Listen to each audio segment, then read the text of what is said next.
जी तो व्यूअर्स, ये गाड़ी है हैवल H6 black colour with black interior, ये जिसका रिमोट है। एक न्यू गाड़ी है। Open the sunroof. Hello GWM, open the sunroof.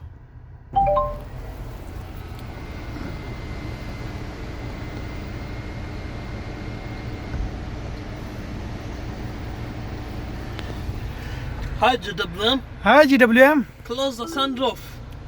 Close the sunroof.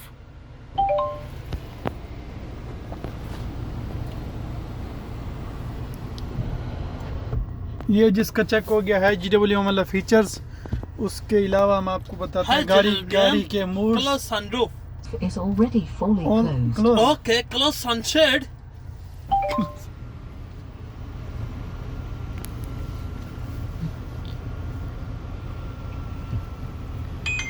Sunshade open कराना है, क्लोज कराना है, आपने ये क्या बोलना है, इधर हाथ नहीं लगाना है। ये इसका जो है ना बटन भी हैं वैसे, लेकिन कोशिश किया करें जो आपको दिया है जो है ना इसका फ़ायदा उठाएं। AI का जो AI इसमें दी गई है, इसमें ये जो सिग्नल है 4G, इसके अंदर कार्ड है एक किस्म का सिम जैसा, ई सिम में।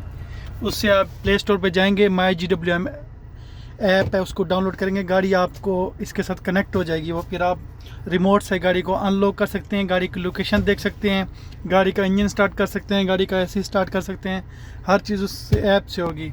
ये जी आ गए हैं इसके मोड, ये इसका भी नॉर्मल मोड है, ये इसका इको, ये इसका स्पोर्ट मोड, और ये सुनो स्पोर्ट पे आवाज़ सुनना कितनी ज़बरदस्त आती है। और मीटर में भी लिखा जाता है कि गाड़ी स्पोर्ट मोड पे हो गई है। और कोई इन्फॉर्मेशन चाहिए तो आप हमारे चैनल को सब्सक्राइब करें, वीडियो को लाइक शेयर कमेंट ज़रूर कीजिए, और ऐसी वीडियो देखने के लिए हमारे चैनल को फॉलो करें।